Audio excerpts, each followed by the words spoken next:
Georgică, minte că e frică! Să-ți fie maică că ai de ce. Dar și dacă te prind, știi cum?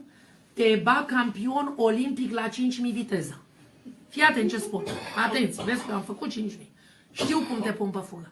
Deci, Georgică, hai să-ți explice mama că eu sunt juristă, tu ești poponaut. Când ai altă meserie. Tu te încadrezi la ăia de care zice Ciolacu cu diaspora, că tu n-ai meserie, frate. Sau poate ai meserie în poponauție. Nu știu, că nu te-am încercat, dar te-au încercat alții. Mai ales șoferul tău. Deci, cu care te-am prins eu în pat. Asta e. Bă, când l-am văzut pe la gol pușcă și făcea: Georgică, cine e acolo? Și jur, Doamne, și eu pus fruta mea cruce.